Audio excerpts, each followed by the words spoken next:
Anything said on this show represents opinions only and are not meant to be taken as financial or legal advice. Welcome to Finances the Other F Word, a podcast about the money behind current events where we do the research so you won't have to. Here is your host, Mello, certified financial planner and author of Finances the Other F Word.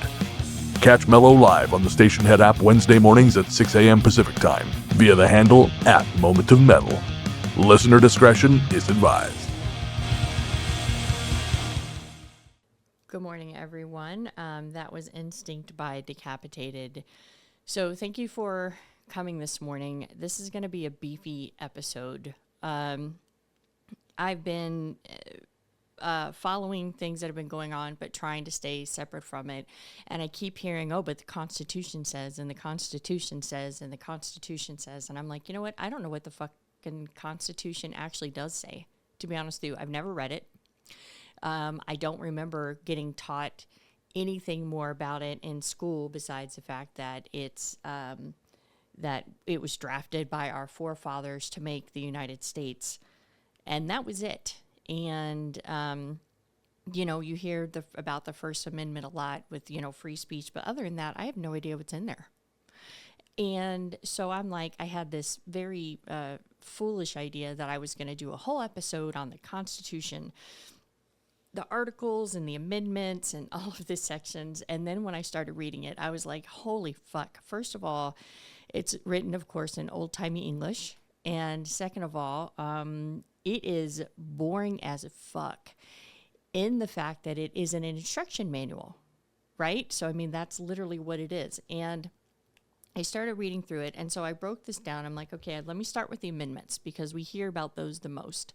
Then there is, I believe, 27 amendments to the Constitution, and I am actually going to be reading the amendments, not in their full sections. Yeah, there's 27. But just to kind of tee up what the conversation is going to be about. But I'm only going to go through amendments 1 through 9 because they are so meaty. But we are going to touch on a couple things like with Judge Roberts and the court system. But really what I want to focus on is understanding what the Constitution says. So I am not a constitutional lawyer by any means. But I really thought it was, even though the Supreme Court's purpose is to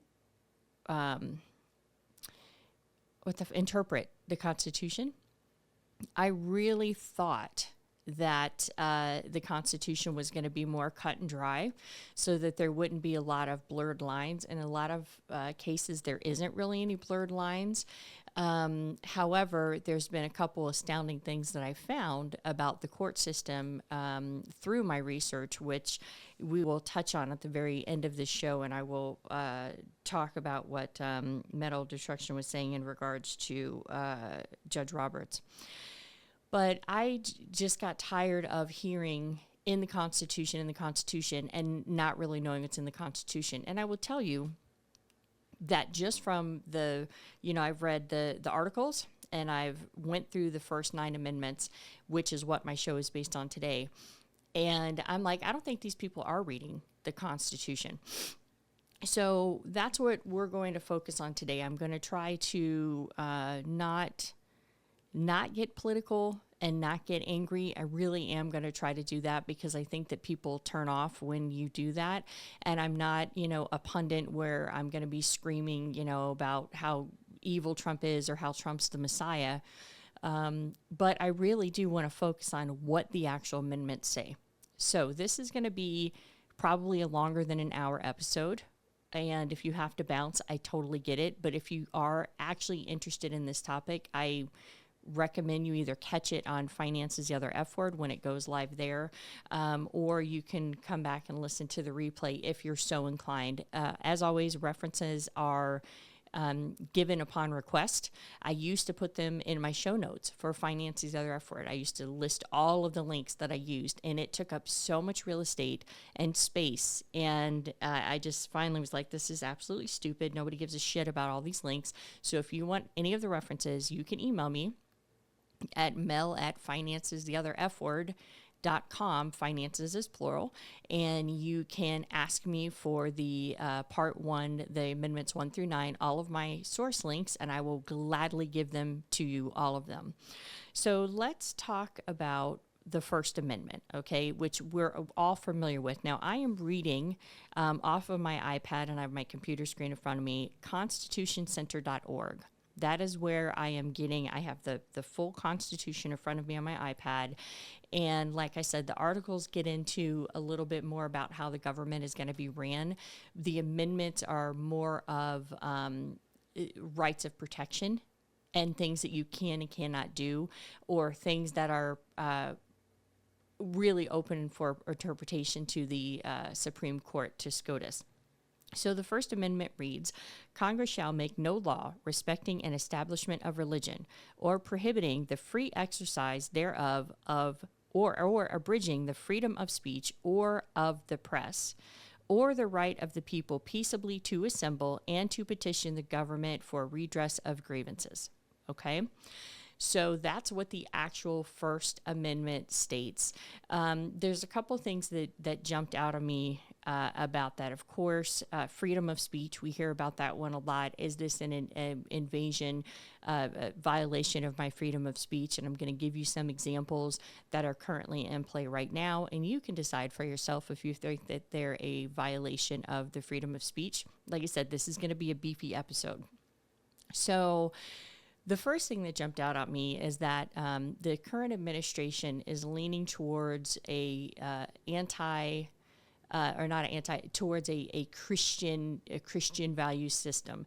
And I've mentioned multiple times about how we have the separation of church and state. Well, the separation of church and state is not, that phrasing is not included in the Constitution, but it is a part of the basic understanding of this First Amendment. And I've told you that I do not agree with having establishment of a religion. But what this is telling us that there cannot be any laws that are put in place to specifically discriminate against a person who is not of the religion. And furthermore, the United States cannot declare a religion for the United States. So some of you who've been following the administration, Trump has declared that, English is our national language, and he's been doing some other things like that. But according to the Constitution, literally within the First Amendment, I thought that if you asked me what the First Amendment was, I would say, oh, it protects free speech. But that's all I knew. I didn't read it. I didn't understand what it meant, but it's saying that you can't establish a religion and you can't discriminate. So we have, Muhammad Khalil, I can't say it, Khalil, who was doing a pro-Palestinian protest on campus. He is a green card holder. He is here legally, and now he is being detained. The courts have temporarily blocked it. But the thing is that this leads into this overarching First Amendment that talks about that you cannot discriminate against somebody of another religion. So it means in practice, the First Amendment, that you cannot have an official religion. Okay, so like back in the day, Britain had the Church of England, right? Actually, is the Church of England... I think the Church of England is still considered their natural religion. I'm thinking back when they used to be Catholic, and then King Henry VIII went to Protestant, so he could divorce Catherine of Aragon, which is his first wife. And then, of course, we know everything that happened after that. There cannot have laws that give special treatment to one religion over others.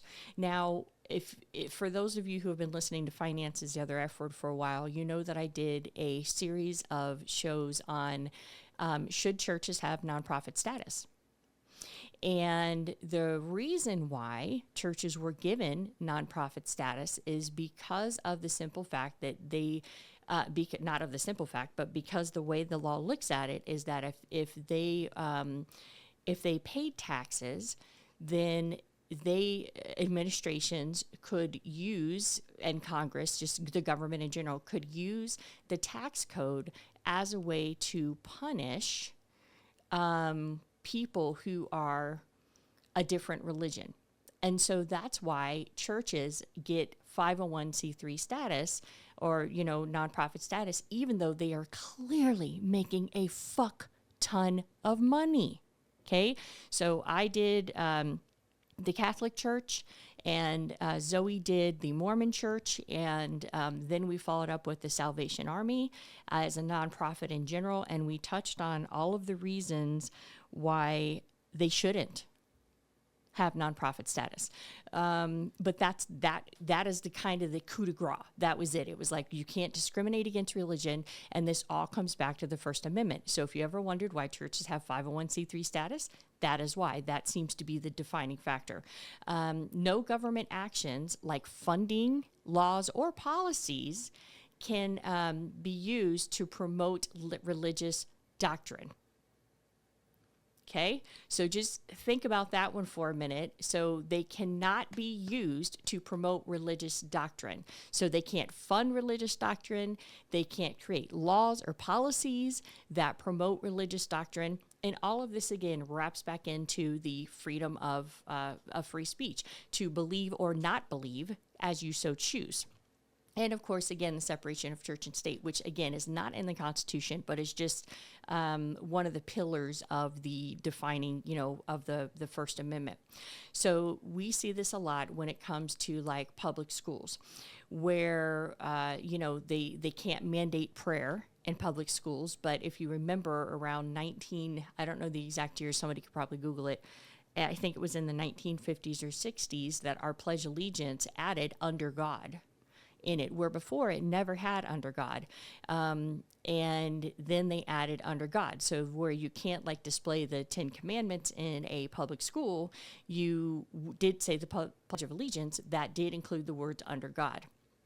So taxpayer money and general cannot be used to support religious organizations unless it's for a specific purpose, like feeding the poor or providing food aid of some sort or something like that. So this is very interesting to me because we see, and this is going to tie into American exceptionalism, which I've talked about on, I think it was a couple shows ago, where this belief that we as America are exceptional, and the fact that we know better than other countries, our economy's better than other countries, we're freer than other countries, we're smarter than other countries, we have our shit together and they all want to be us. That's the concept of American exceptionalism. But as we find more and more when we get into exactly how far, and if you come back for this series, which you should, because it's going to be pretty amazing, I think, we find that we stray farther and farther away from the actual Constitution. And you're going to see here by the end of the show how inept our court system, impotent our court system actually is in being able to do anything. And then religious symbols on government property, right? So, you can't have like a crucifix hanging in, in a court of law or something of that nature. So the thing is that, but haven't we seen violations to the First Amendment and even to religious? And this is where the two of them are combined. And again, remember that I had no idea that religion, religious, not persecuting somebody for not believing like you believe. I did not know that was in the First Amendment. I knew it was probably somewhere in the Constitution, but I didn't know. So now, if you're hearing an argument between people and they say that violates the First Amendment, you can go, does it? Or is that person just reaching, or is that person just throwing out an amendment because 9 times out of 10, they know the person they're talking to doesn't know about the amendments either. But by the time I'm done with this series, you will know because I'm going to tell you. So again, we see this with the current administration issuing executive orders that are going after students who are advocating for Palestine. And the thing that I find so interesting about all of this is that if you remember right when Hamas attacked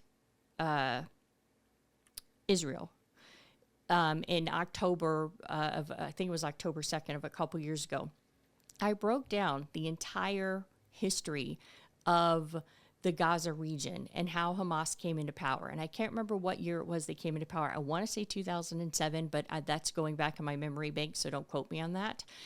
And they were elected into office fairly, and then they never left.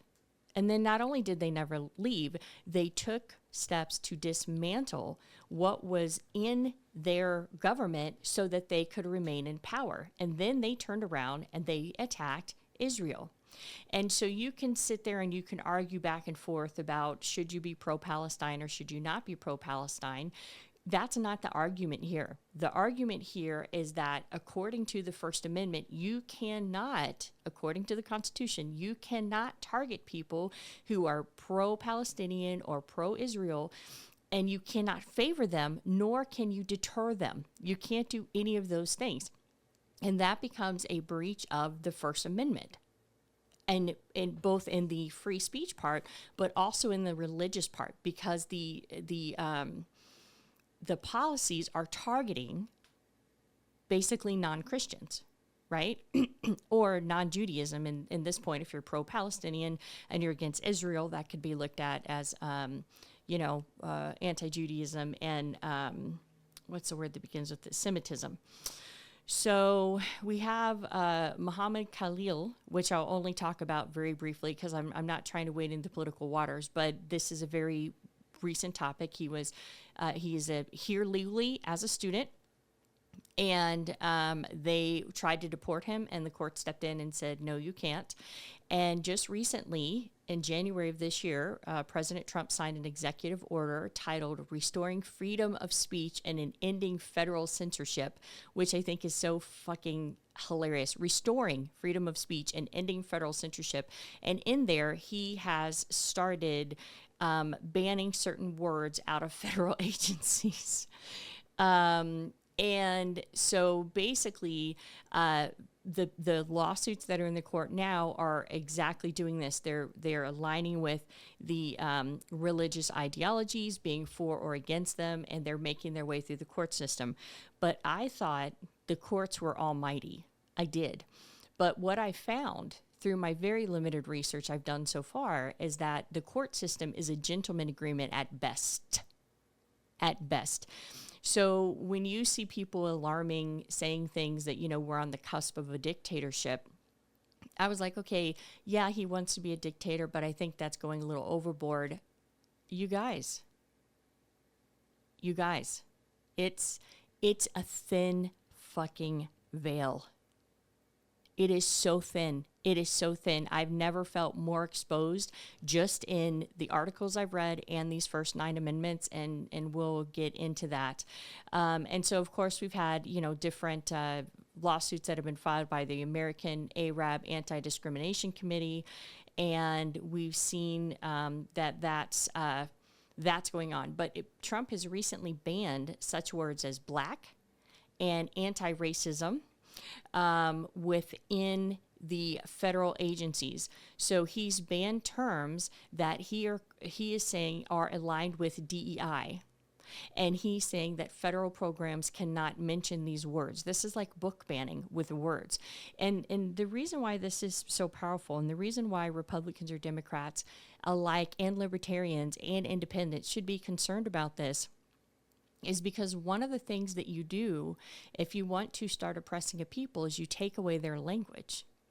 And yes, I mean, you can still say black and anti-racism out of the federal offices, but you can no longer use that as or underprivileged. I think that's another one. Oh, here it is. I found a black, anti-racism, discrimination, racial justice, diversity, trauma, at-risk, minorities, and underprivileged.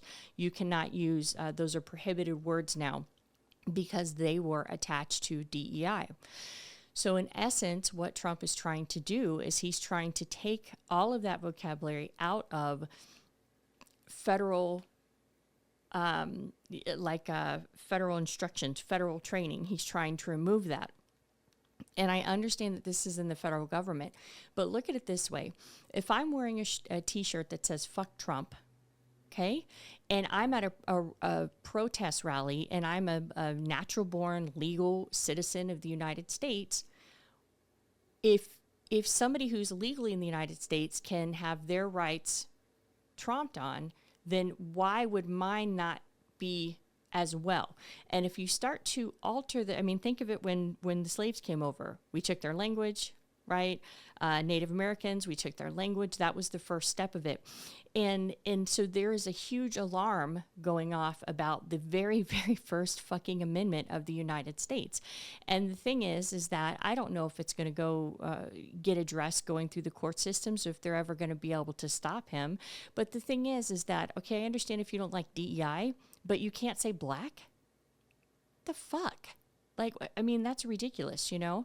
And when I first started the podcast, compliance was on my ass. They're like, you can't talk about any publicly traded companies at all. Like, I can't even say a fact. Like, I can't even state, hey, Tesla's lost, a good portion of their value since the beginning of the year, right? And that's a fact. That's not me telling you to buy. That's not telling you telling you to sell or hold. That's me stating a fact.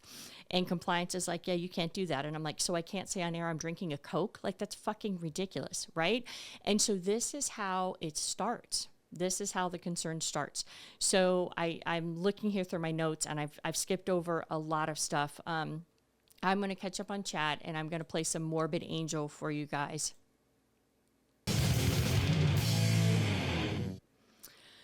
Okay, so we are getting back to talking about the amendments in the Constitution 1 through 9. I mentioned at the top of the hour that this is going to be a meatier, longer episode, so if you have to bounce, I totally get it. By the end of this, I might just be screaming into a microphone with no audience, but that is completely okay, because I'm trying to understand the Constitution and its relevance anymore, because that's the thing that we seem to really hang our hats on as Americans, is that our Constitution is sacred. And I'm like, well, it's really not, once you start reading what's actually in there. And it starts making me a little concerned. So let's move on to the Second Amendment, and most of you guys will be familiar with this one. A well-regulated militia being necessary to the security of a free state, the right of the people to keep and bear arms shall not be infringed. Now, this is what's interesting, is the way that this is punctuated. It looks like it says being necessary to the security of a free state, and then the right of people to keep and bear arms, like it's a continuation. But it doesn't really matter, and I'm definitely not an English scholar by any means, but the thing is that this comes down to, are we a regulated militia? Are we to right to bear arms? Like, is there a limit on that? And I've talked about this so many times on Finance is the Other F Word, about gun laws and about red flag laws and loopholes and the amount of killings and most gun. And I said this on my show, and I've said it every time since, that regardless of how you feel about guns, if you look at the numbers, most of the gun deaths are suicides. Okay, so we hear about mass shootings all the time, and they're awful. We, hear gunshots about, oh, this person killed their family or whatever. But statistically speaking, the predominant percentage of gun deaths are suicides. Now, whether you think that people have the right to commit suicide or don't have the right to commit suicide is a conversation for you to have amongst yourselves. But what I'm telling you is that the numbers tell us that it's predominantly suicide. Okay, so the Third Amendment is, I've never even heard about, and it's just a standover or a holdover from a long ago era. So the Third Amendment says, no soldier shall, in time of peace, be quartered in any house without the consent of the owner, nor in time of war, but in a manner to be prescribed by law. So I was like, what the fuck does that mean? And so I did some research. And back in the day when we were trying to get our independence from Britain, and we were in the middle of the American Revolution, Britain basically made it a law that the English soldiers that came over to fight the American people who were revolting, that you had to keep them in your house, give them a place to stay, a bed to sleep in, and you had to feed them. And so this basically says, hey, look, man, you don't got to do that. Okay. And if we do, so Congress technically still does have the right to make that happen if it is in wartime, but they have to vote on it to be able to pass it. So basically the government cannot say, hey, you have to put this, soldier in your house. That's in the Constitution.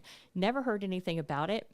Kind of surprised that they haven't found a way to to find that to fuck us somehow. I mean, if you're really talking about cutting costs, I mean, and this sounds like a reach, but is it a reach? I mean, if you're really talking about cutting costs of the military, could you evoke the Third Amendment? According to the Third Amendment, you can't do that if it's in peacetime, but also the evocation of the recent Aliens Act that was from 98. This is off the top of my head. I'm not at that part of my notes yet. That can only be evoked within wartime. And we're not in wartime, but it was just evoked. So the thing is that I'm like, this is very interesting, this stuff that is actually in the Constitution, and I have no doubt it's going to get deeper as I go.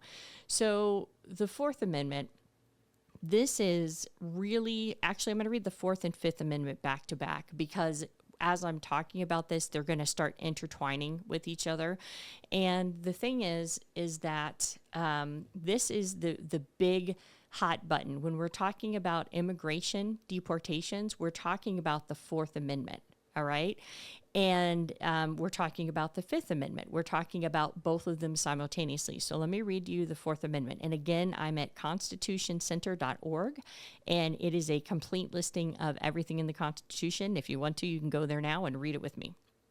So the Fourth Amendment, the right of the people to be secure in their persons, houses, papers, and effects against unreasonable searches and seizures shall not be violated, and no warrants shall issue but upon probable cause. We're going to talk about probable cause here in a second and why that is so important. Supported by, and it continues, supported by oath or affirmation, and particularly describing the place to be searched and the persons or things to be seized. So this is basically you need a warrant. But we're going to talk about what you need a warrant for and what you don't need a warrant for and what ICE can legally do. And this is going to tie into sanctuary cities. Now, when I heard the term sanctuary cities, I didn't really understand specifically what that was talking about. I thought it was cities that were friendlier to immigrants, or cities that maybe had programs that helped immigrants more monetarily. And the thing is that that's actually not really what it's referring to at all. So we're going to get into that. So now let's talk about the Fifth Amendment. So everybody is familiar with that. I plead the Fifth. I plead the Fifth. I plead the Fifth Amendment. So here we go. Fifth Amendment. No person shall be held to answer for a capital or otherwise infamous crime unless on a presentment or indictment of a grand jury, except in cases arising in the land or naval forces or in the militia, when in actual service in time of war or public danger. Nor shall any person be subject for the same offense to be twice put in jeopardy of life or limb, nor shall be compelled in any criminal case to be a witness against himself, nor be deprived of life, liberty, or property without due process of law, nor shall private property be taken for public use without just compensation. Okay, so those are the Fourth and Fifth Amendments. So let's get into a little bit about what's going on with the mass deportation event that the Trump administration is trying to do now. So the Fourth Amendment applies to everyone, including criminals. Okay, I want you to hear what I just said. The Fourth Amendment applies to everyone, including criminals. Now, this is the thing. When you start prosecuting somebody, there's criminal cases and there's civil cases, all right? So if you're trying to deport somebody, that's a civil case, and there are certain rights that they don't have. But if you're a criminal, if you are deemed under a criminal investigation, then you get more rights. So like basically what I'm saying is that if you were trying to be deported, you have less rights under the Fourth Amendment than you would if you were an undocumented immigrant and then you declared or you killed somebody. Okay, so your rights change. So it's this weird thing where if they do something really violent and fucked up, they actually technically get more support from the law as far as help to fight their case than if they're just here working and they're undocumented. And in one of my previous shows, I went into great detail about how much taxes are paid by undocumented aliens and how much of that makes up of our federal budget. I'm not going to go back into that here. A, I don't remember the fucking numbers. B, you can listen to the whole show. I did, and I have the references on that as well. And again, as I said on the top of the hour, if you don't believe me, then I'll send you all of my references. But if you just open a fucking webpage and read the Constitution, you'll see that this is where this information is coming from. Okay, law enforcement must have a warrant based on probable cause to search a person, their home, or belongings. All right, so remember that because we're going to talk about probable cause a lot. If evidence was obtained illegally without a warrant or a probable cause, it can often be, not always, it's not a guarantee, be thrown out in court. Okay, under the exclusionary rule, all right? Then there are some exceptions if, like, the cop pulls you over and you have a baggie of Coke sitting on your the passenger seat, then obviously it's in plain sight. Then they have more than probable cause and they can arrest you, okay? But let's talk about how that affects immigrants. And I'm not arguing the point of view if undocumented immigrants should be allowed here or not allowed here, if they're taxing our resources. That's not the conversation we're having. But if we're going to be a country that swears by our Constitution, then we need to start following the Constitution, or we need to change the fucking Constitution, which is one of the things that Trump is trying to do, is he's trying to get the Constitution changed based on his executive orders. And currently, according to the Constitution, Congress is the only one who can amend the Constitution. Okay, but again, by the time we wrap up this, you guys are going to see that that our court system is very frail. Okay, so the Fourth Amendment applies less strictly to cities that border within 100 miles of major ports of entry, okay? So if you were coming in a border checkpoint or an international airport, then the Fourth Amendment is not really at play here. They can search your luggage, they can search your phone, they can search your vehicles without probable cause because you were coming in at a port of entry, all right? And they have administrative warrants that are basically civil warrants that do not require a judge's approval. So if you are going to go in and SWAT a drug dealer's house or a meth lab or something like that, you have to go through the court systems. But if you're ICE, right, International Customs, immigration, not international, immigration, you know what I'm talking about, immigration, right? Then they get civil warrants that do not require a judge's approval, and they are supposed to only apply to immigration violations, not criminal offenses. All right? Now, if a cop sees you in the process of raping somebody and you're an illegal immigrant, then that's different. All right? But ICE cannot enter a home without permission, nor can they enter a public place or a personal employer without permission. Now, if you remember, I can't remember what state and city it was, that ICE wanted to come in and raid the public schools to get the kids. And they said, no, you can't enter. And they could not enter, right? Because according to the way that the Fourth Amendment is interpreted is that you cannot do that without a warrant. And if the principals say, no, you can't enter, then you can't fucking enter. Now, under ICE, with local law enforcement, some states allow police to hold suspected undocumented immigrants under detainers, right? Which, even though the courts have ruled that these detainers or detentions can violate the Fourth Amendment, but they are allowed to do it. And there's other states like California that have sanctuary laws. This is where the sanctuary city comments come in, that limit the police cooperation with ICE. So the thing is that like in Arizona, if at any time they can stop you and they can ask you your status and you have to prove your status. But in other states, it doesn't work like that. So it starts coming down to what will the actual states allow, what is going to be sanctuary, what is not going to be sanctuary, et cetera, et cetera. So then we have the stop and frisks. So if ICE has a reasonable suspicion, all right, so this is where the probable cause and the reasonable suspicion starts breaking out. Probable cause is what's in the Fourth Amendment. However, reasonable suspicion, like if you're a brown person or a black person or a poor white person, then if they have reasonable suspicion, they can briefly detain you to ask you about your immigration status. However, they cannot, listen to me, they cannot detain someone indefinitely without proof of an immigration violation. But we've heard that that's exactly what's happening. All right. Let's see, we talked about that. Now, this is very interesting. With the Fourth Amendment and this is where the Fourth Amendment and the Fifth Amendment comes into play. You can remain silent. So technically, if somebody stops you and you're undocumented and they ask you about your immigration status, unless you're in a state where they have overridden that with state laws, you can say, I am exercising my right to remain silent.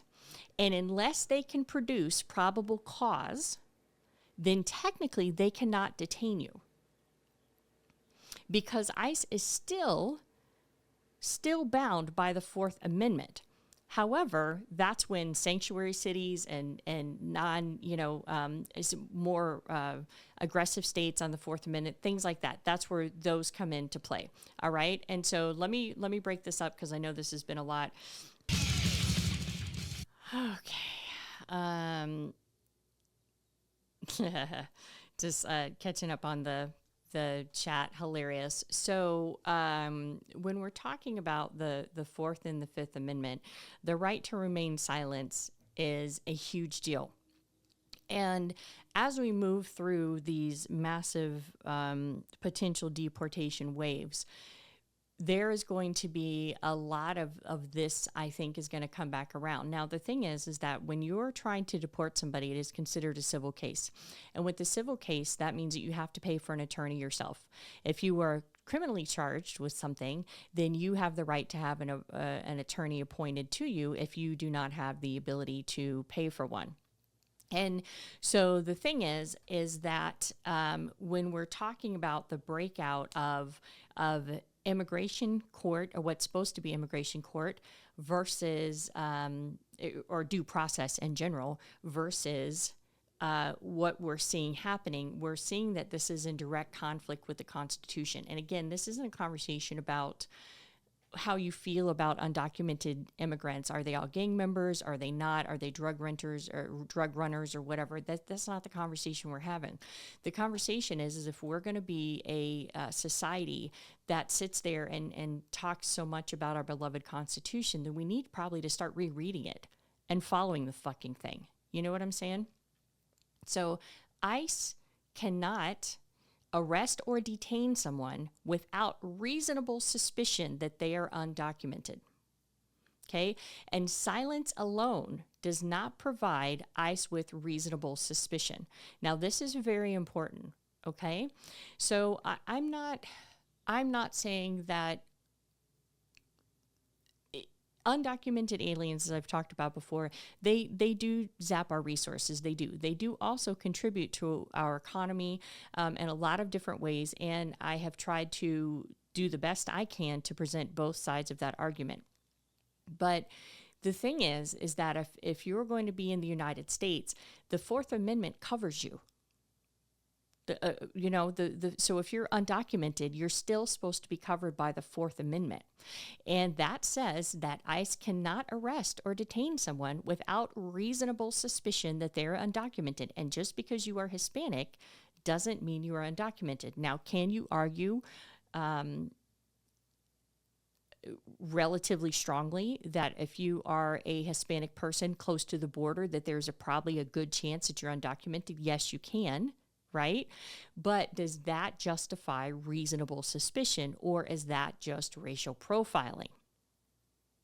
just as if you went into a poor neighborhood that was predominantly black and brown people and you saw a black gentleman running down the street, would you assume that he is running away from committing a crime? Or would you assume that for whatever reason he's late for something and he's trying to get his ass to the next place? That's racial profiling, and that's something we're not talking about today. Now, remaining silent is legal, but you can't lie about your immigration status. If they say, are you legally here in this country, and you say yes, and then they find out you're not, then guess what? You just broke the law, and now all bets are off, and away you go. So like I said, states like Arizona require individuals to identify themselves when asked by law enforcement. Okay, now that is a state law. However, ICE is federal. All right, now I'm going to go back to Roe versus Wade. One of the things that their argument, and we're actually going to touch on it, their argument has been is that states are sovereign. States are sovereign. They get to make the decision if abortion is going to be legal in their state or not. The sovereignty of the states. All right, so ICE is federal. ICE is federal. ICE is not on the state level. So when we're talking about the state saying this or the state saying that, we're talking about the states trying to put conditions on a federal program, whether it be a sanctuary city or a city like like a Phoenix in Arizona or something like that, because this is in the state of Arizona. Now, if ICE has proof that you are undocumented, like they know that your visa's expired or they have prior immigration records on you, or you've admitted it in a prior case, then they absolutely have the probable cause and they can take you in and they can do that. So if you are stopped by ISIS, oh my God, hilarious. If you're stopped by ICE, basically you don't run. You say, I'm exercising my right to remain silent. You do not have to technically answer questions about your birthplace or citizenship. Obviously, you don't sign anything without a lawyer present, and you ask if you're free to leave. Now, this can be all of us, right? You have the right to remain silent, so you do not self-incriminate. That is the Fifth Amendment. And so the thing is that if you are ever detained for something, you can ask those questions. And if they have nothing against you, if you say, am I free to leave?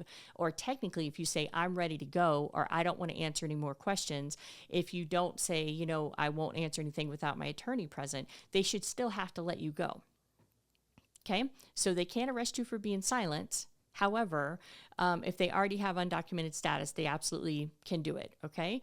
So technically, the government is not allowed to deport somebody with a green card, okay? Unless they have not checked in with the federal agency. I have it in here within 10 days to let them know that they have changed residencies, unless they have moved to another country. Here it is, failure to advise USCIS of a change of address within 10 days. Then they can deport somebody who is a legal person in this country, a green card holder.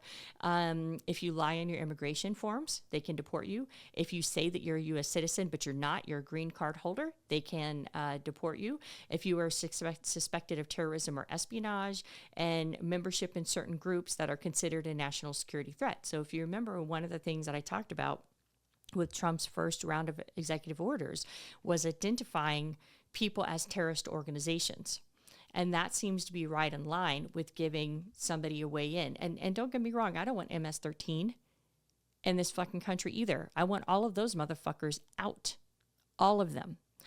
And the thing is, though, is that if you're not following due process, how do you know if these people were actually gang members or members of MS-13? And this is what happened with the people who got shipped to El Salvador when the court said, hey, you got to turn this plane around if there's any in the air. And then the Trump administration said, well, we were over international waters. You have no jurisdiction. And by the way, fuck you. We're going to keep doing it.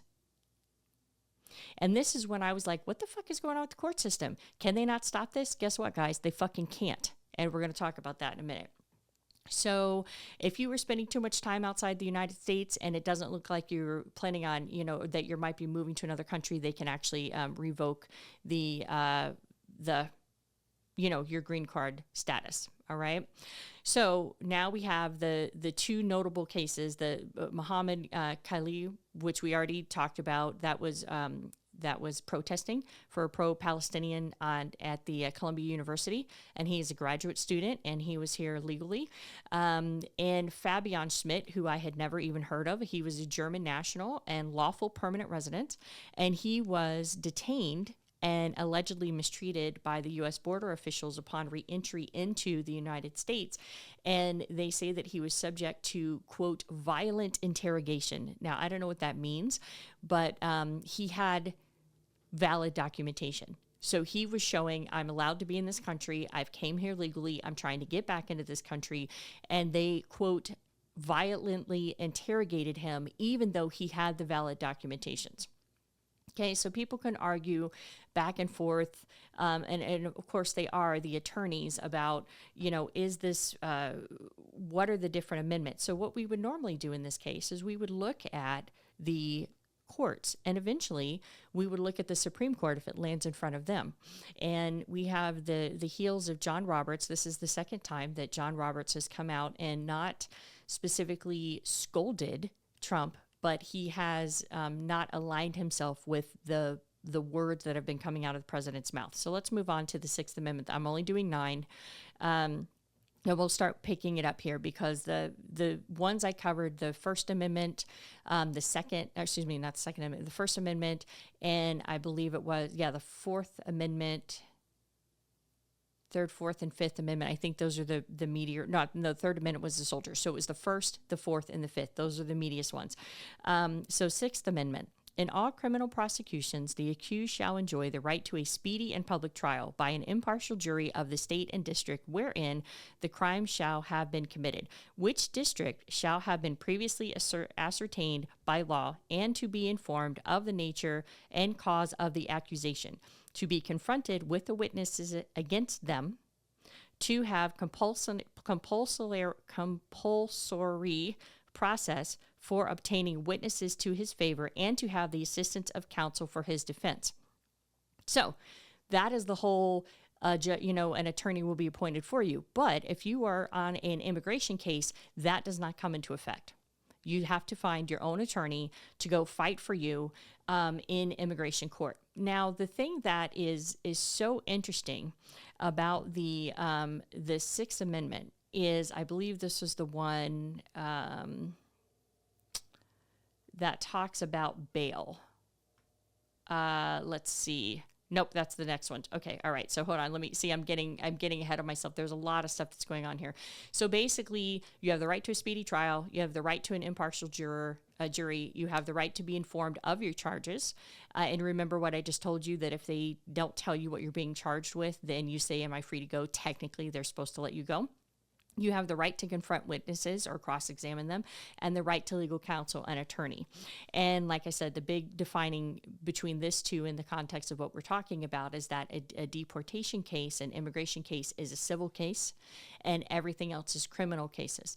So there is a lot of things that happen when you have different cases that come before jurisdictions. So let's see, they do not guarantee in a civil case, they do not guarantee a free lawyer, and people must pay for their own representatives. And but if the undocumented immigrant is arrested for a crime, then they get the Sixth Amendment protections. So now here is the Seventh Amendment. In suits at common law where the value in controversy shall exceed $20, the right of trial by jury shall be preserved, and no fact tried by a jury shall be otherwise reexamined in any court of the United States than according to the rules of common law.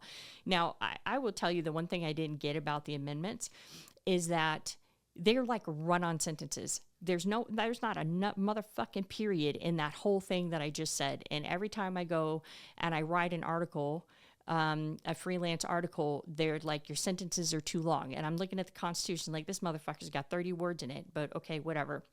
So obviously, this is designed for lawsuits that involve over money, contracts, and property, not criminal cases. At the time, $20 was a lot of money, and you have the right to request a jury trial instead of a judge deciding the case if the lawsuit involves more than $20, which, of course, obviously they all do. So that's a holdover from the original language. And it's designed to give you fairness in civil disputes, civil disputes, protect you against government overreach in civil matters, and we will see how that goes. So here's the Eighth Amendment. Now this was very interesting. I didn't know this was actually in the Constitution. I have the Eighth Amendment and I have the Ninth Amendment, and then I'm actually done. I'm probably actually not going to play any more music because we can start rounding this up. Actually, no, I'm going to play one more song because the Eighth Amendment is actually pretty deep and the Ninth Amendment is deep. And then I'm going to touch on some things of what the court can and can't do, which again is nothing. And we will go from there. So here is Cannibal Corpse. Okay, so Eighth and Ninth Amendment, I'll try to move through these kind of quickly, but I don't count on it because I don't want to shortchange the process and the research that I've done, because there's important stuff in here. Now, the Eighth Amendment, another amendment I had no idea existed, and this is so interesting because the Eighth Amendment reads, excessive bail shall not be required, nor excessive fines imposed, nor cruel and unusual punishment inflicted. Excessive bail shall not be required, nor excessive fines. Now, I did a show on Finance is the Other F Word where I talked about the privatization of the prison system. And I got so much shit about that episode because in there I was talking about a case that happened out, I can't even remember now, I'd have to pull up my notes, where basically they had outsourced their kitchen.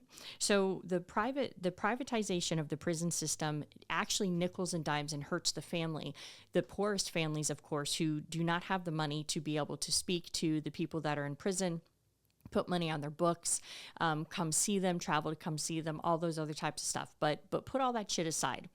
In this specific case, they were feeding food to the prisoners that had maggots in it. Now, I got so much, well, they're criminals, fuck them. I'm like, yeah, I understand that, but you're assuming that all of them are in there because they raped and killed people, right? The thing is that there's lots of people that are in prison. Some of them had drug addictions. Some of them had alcohol addictions. Some of them were selling. There's a variety of different reasons. And the thing is that I think personally that according to the amendment that I just read, the Eighth Amendment, that nor cruel and unusual punishment, if I was having to eat food with maggots in it, now I understand that in other countries, and that was another thing, well, in other countries, they do that all the time and they have it good here. Yes. And by comparison, they absolutely do. The prison systems in the United States, by comparison, are better than maybe some third world country under a dictatorship, specifically with, political prisoners, right? Or look at El Salvador's prison. And that's what would happen with the people who were just deported despite the court's orders, is the fact that El Salvador has a huge, if you've never seen a picture of it, it's a huge cement box. And it has probably rows and rows of at least 20 high bunk beds. And there's hundreds of people thrown into this giant box, and that is it. That is it. There is no outside time. There's no rehabilitation. That's it, motherfucker. You're in a cement box for the rest of your fucking life. Now, if you're saying I'm deporting MS-13 gang members, then everybody's like, yeah, fuck those guys, get them out of my country. I'm like, yeah, fuck those guys, get them out of my country. But do we know? Do we know that they were? If we didn't have due process, if we didn't send them through the court system, do we know that they were MS-13 gang members? And let's assume that they were. Let's assume that there would have been no reason for due process because all of them were MS-13 gang members. But the point is, you didn't have to prove it. So then where does the line come between I don't like Trump, therefore I'm sent to El Salvador prison, versus I'm an MS-13 gang member? If you don't have due process, how do you ever fucking know? So we're just going to believe that our government is saying that they're all MS-13 gang members and now they're put there? What happens if this college student that was pro-Palestinian and he gets deported either, well, he gets sent back home or maybe he gets sent to El Salvador. I don't know the actual idiosyncrasies. I don't know if they could do that or if they'd have to send him back to his actual place of origin. I have no idea. But you guys understand what I'm trying to tell you. You follow what I'm trying to say, right? But this is what I thought was so much more interesting, is that the way the Constitution is interpreted in the Eighth Amendment is that bail is designed to make sure somebody shows up to court for their court date, but not to punish them. Now, the thing is, if you are accused of a crime, okay, then technically until your court date, you haven't, there's nothing that's been, I mean, unless obviously, I think if you admit it, but the point is that you're not actually being punished yet. So bail was originally made in the Constitution as it was interpreted that needs to be a low fine just to ensure you show up. But what we see in the poorest parts of our country is that bails are excessive. And if you have somebody who's in the poorest part of the country, okay, and this is white people, this is black people, this is brown people, and they are accused of something, and the judge intentionally sets their bail higher. If you're a wealthy individual, you have somebody pay that or they get the bond and then you're out. But if you're poor, what happens is you're stuck in jail because you can't make bail. And I covered this in the prison system episode and the privatization of the prison system.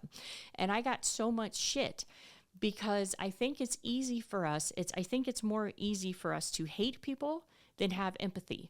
And this is also what has taken me down this path, because I mentioned to you at the first of the last show I did that I'm starting to hate MAGA people. And I don't want to hate people. I don't want to hate people as a person, as a Christian, as any type of person. I don't want to be that guy. But it's easier for us to hate people than to actually try to find commonality with them. So the Eighth Amendment prohibits excessive bail and excessive fines and cruel and unusual punishment. Now, there's other things that you can say are cruel and unusual punishment.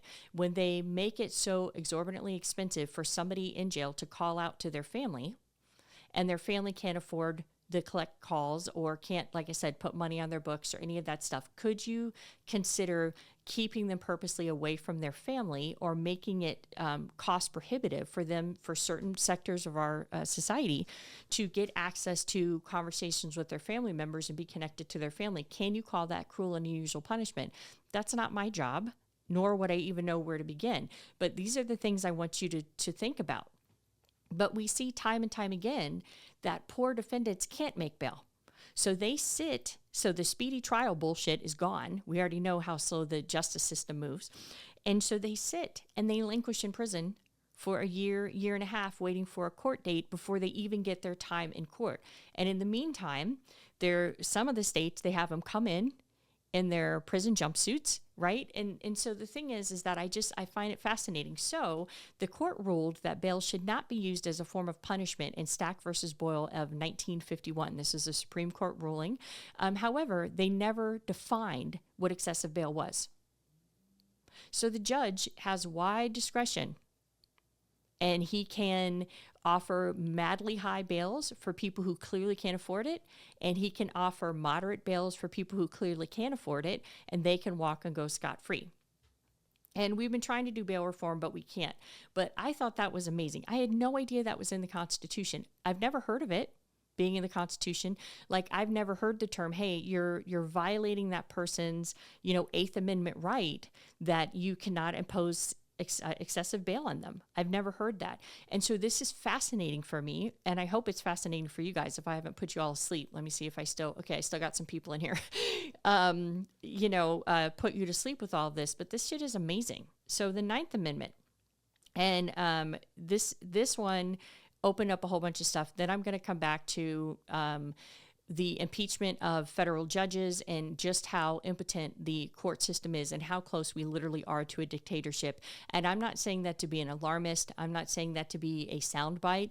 I'm saying it because I didn't know it until I did the research. And then I was like, fuck. Okay, so the Ninth Amendment, and that's all the amendments I'm covering in this show. The Ninth Amendment, the enumeration, I had to look that up. the enumeration in the Constitution of certain rights shall not be construed to deny or disparage others retained by the people. So enumeration means numbered, right? So the enumeration in the Constitution of certain rights shall not be construed to deny or disparage others retained by the people. What that basically says is just because a right is not specifically stated in the Constitution, it does not mean you do not have it. Okay? I'm like, what? I've never heard of this in my life. And we're going to talk about Roe versus Wade. And I'm not trying to push the pro-choice agenda. I'm just trying to tell you this is the most recent landmark decision. And they flat out ignored this, and they took their own interpretation, as the Supreme Court is allowed to do. And if they try to make abortion illegal on the federal level, they're going to run across this amendment again. So it's important that you understand it, because this is going to come up again and again.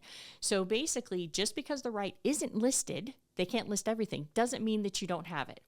So it prevents government from basically saying like, hey, it's not, because it's not written here, that means you don't have it. It's designed to protect from government overreach. All right. Now, in the original Roe versus Wade, they evoked the right to privacy, which is considered one of these rights that it is not specifically listed, but it is saying that you have the right to privacy. And so that was the grounds that they were able to get Roe versus Wade put into place, and making the access to abortion legal on the federal level.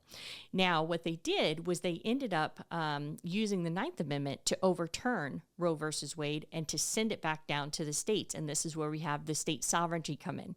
And the thing is that state sovereignty is a big deal. And you have the right to be a sovereign state if you're a red state, but if you're a blue state, we're going to cut you off from funding. That's not state sovereignty.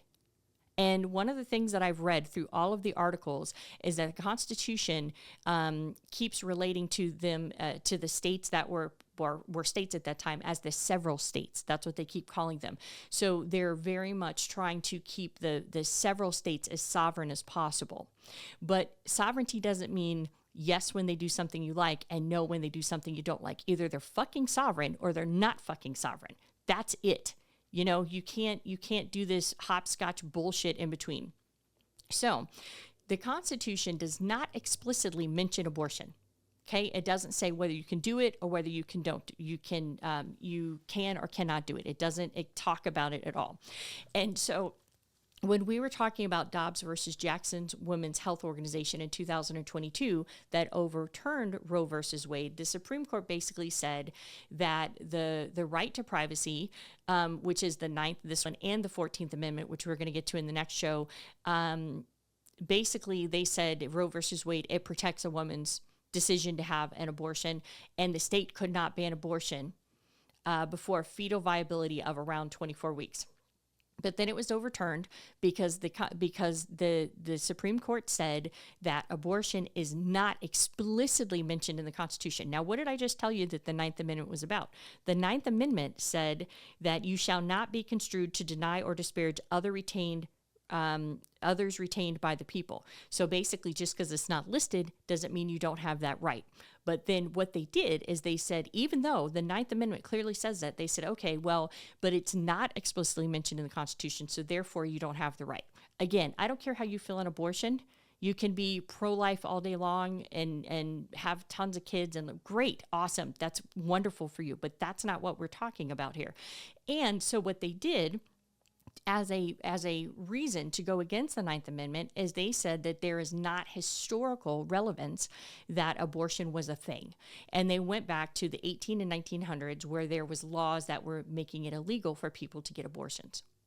And so they said that that the 50 years that Roe versus Wade had been in place was not reasonable amount of precedent in the U.S. history of the thing. And so they actually ignored the Ninth Amendment and said, we're going to go based on historical data. Now, in the future, can a more liberal Supreme Court get a case and they can overrule it? They absolutely can, because it depends on how the Supreme Court decides that they are going to interpret the Constitution and the amendments to the Constitution. So it doesn't explicitly mention it, which makes it fall under the Ninth Amendment, but therefore it's not part of the Ninth Amendment because they didn't specifically They didn't explicitly talk about it. And then, of course, there was the shifting interpretation of privacy, where they said, Roe versus Wade in 1973 argued that it was protected under the right of privacy.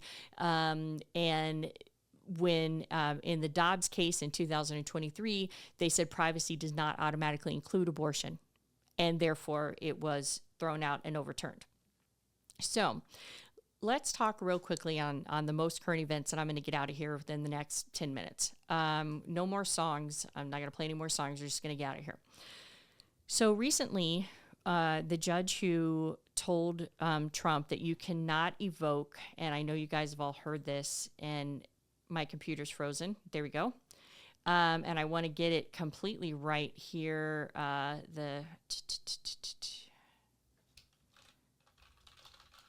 I'm searching through my thing here to find the exact. Oh, you know what? I'll find it. It's fine. I'll find it. But the most recent Aliens Act, which I'll be able to give you guys the actual correct name here in a second, but it's buried in my notes. That evocation of that ruling was not supposed to be allowed during wartime. And so the judge said, hey, you can't do this. You can't use this as a precedent to deport these people without due process, right? You can't do that. And so this, of course, resulted in the administration saying that that judge needs to be impeached. Well, first of all, the president, according to the Constitution, cannot impeach a judge, okay? He does not have the ability to impeach a judge. Now, if Congress keeps kowtowing, can it happen? It absolutely can. And apparently nobody in Congress has any kind of balls, male or female. So no president, governor, or other official can directly fire a judge. All right. But the House of Representatives, and there has been judges that have been removed in the past. So House of Representatives needs to have a simple majority, which is, 50% plus one vote is needed to basically start the impeachment process on a judge. And then the Senate must have a 2/3 vote or 67% vote to convict and remove the judge. So you cannot be the president and say, I'm getting rid of this judge and they're corrupt and they need to do all that stuff. That needs to come from Congress. But we found that a lot of things need to come from Congress, but we've seen that our Congress has been rolling over and just letting one specific person bulldoze them in. And, Bill Metal Destruction had mentioned in the last one, I used to look and think what happened in Germany, and now I see it happening now. And this is what's happening, and you're going to find out exactly why here in a second. And obviously, judges have lifetime appointments. We're not going to go into that. But basically, only Congress can remove a federal judge, and the president cannot fire a Supreme Court judge. They can't fire any type of federal judge. And, so all of that is bluster, not that it won't try to happen.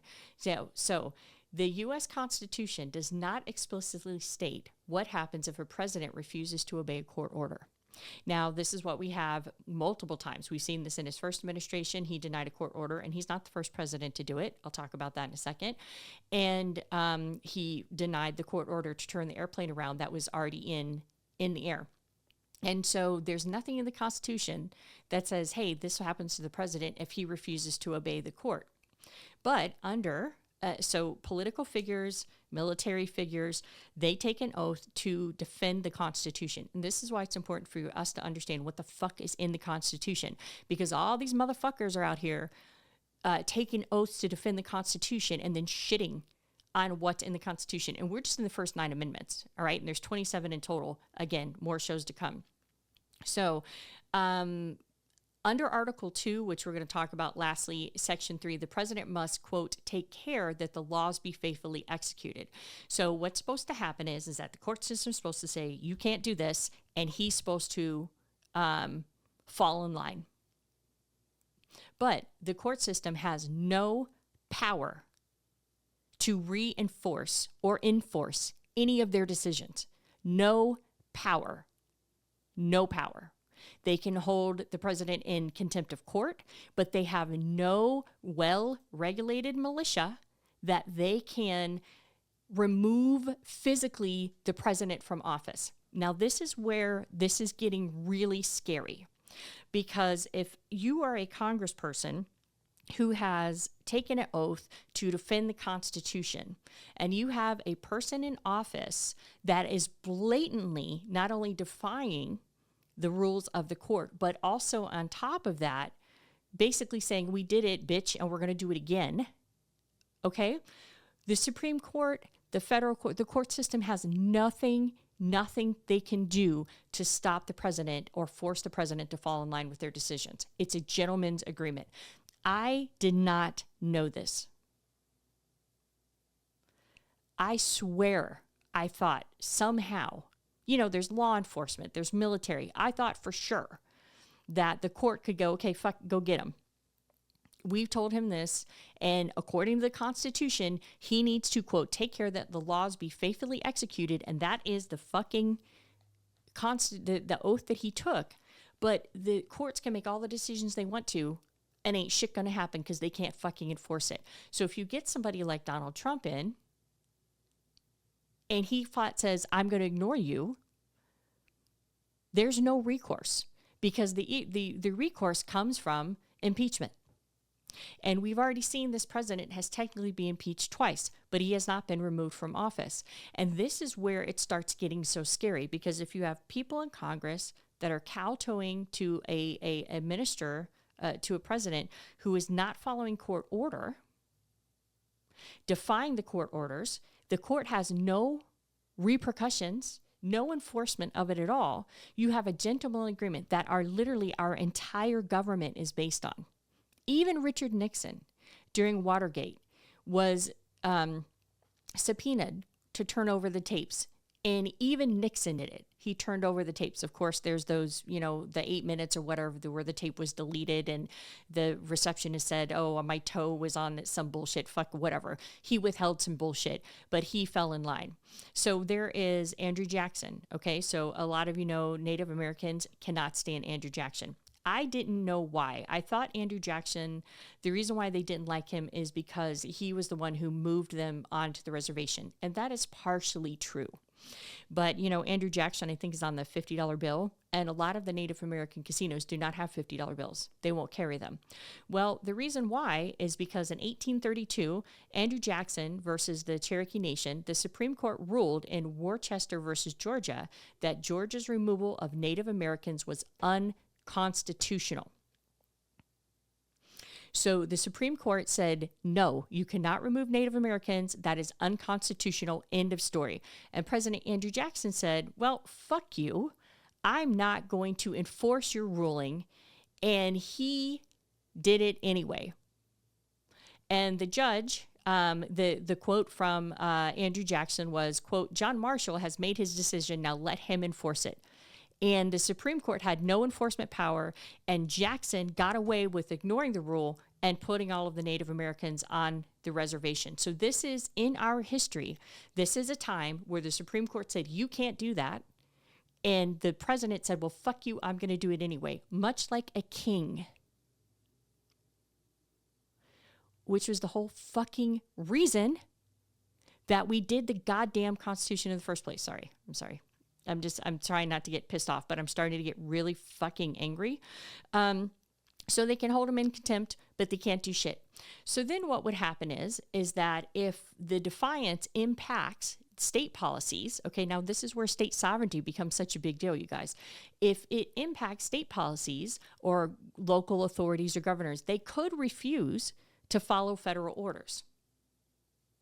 Now what we have is the whole thing of, we were these several states, now we're the United States, now we have a federal government that's overreaching into state sovereignty. Well, you can't have state sovereignty only when it works for your agenda.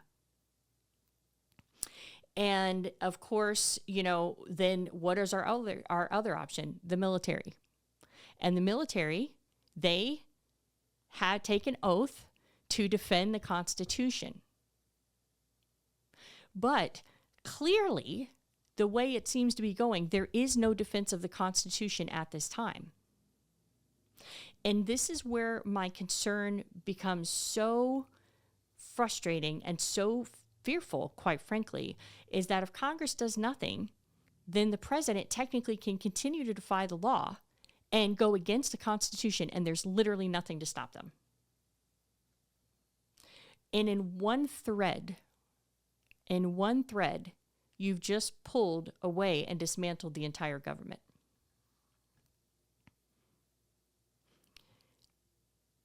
I don't know.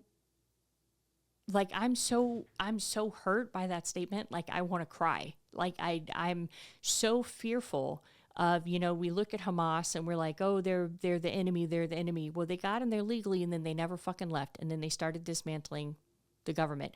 We look at Hitler. Hitler did the same thing. He got elected into Germany and then he dismantled the government.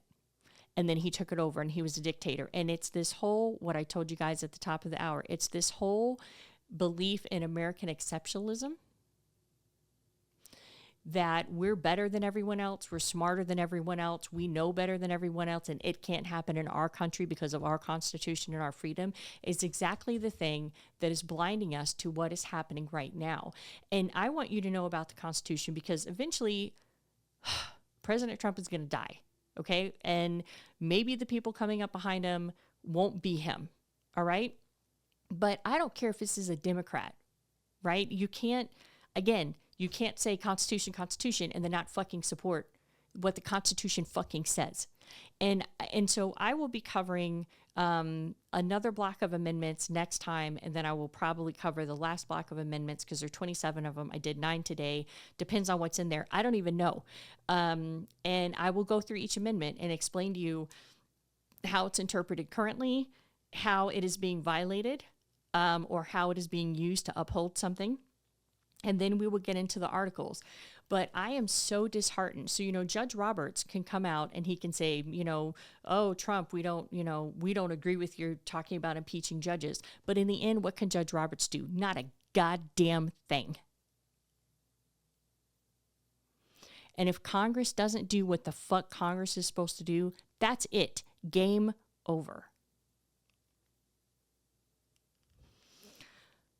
Oh, sweet baby Jesus, help us. Okay, so I'm just looking back through the comments. Let's see. Yeah, exactly. Dream is like, how long do we go? Escape from New York over here. No fucking shit. Oh,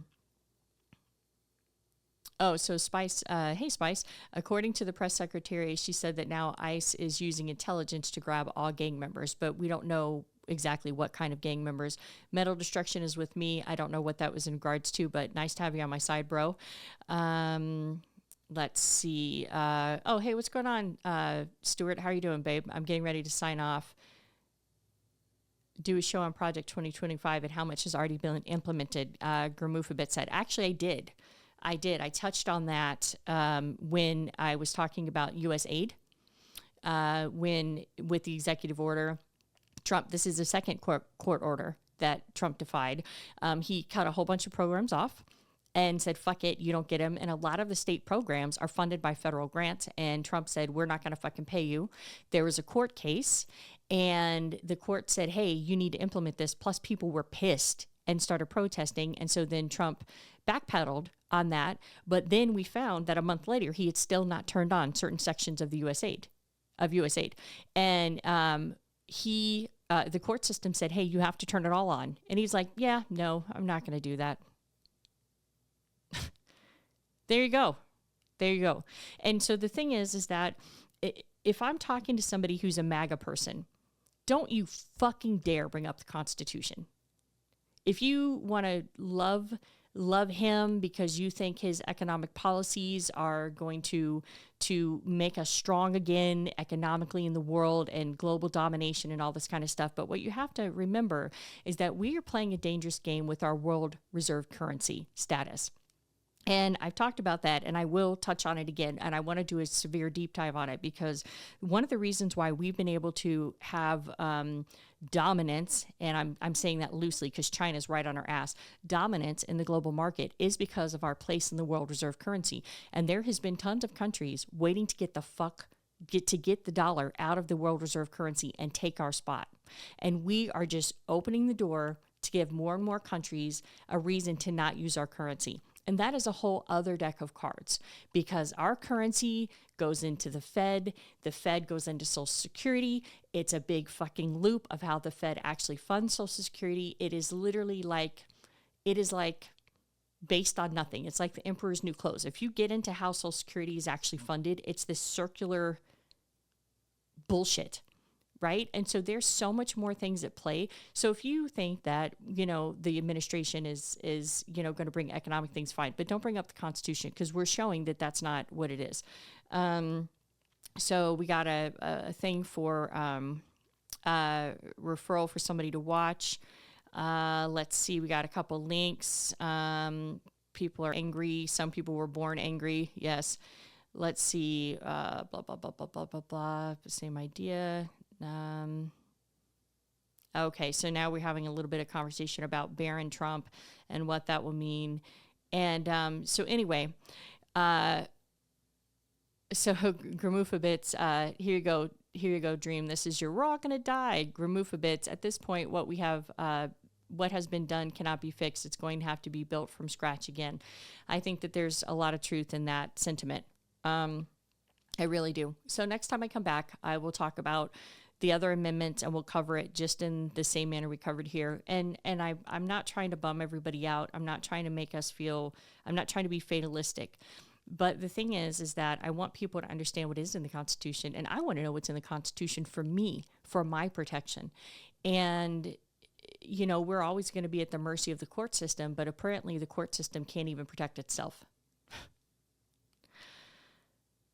Sweet baby Jesus. And with that, station head and finance is the other F word, I am out this bitch. Thanks for listening. Please like, review, and subscribe wherever you get your podcasts.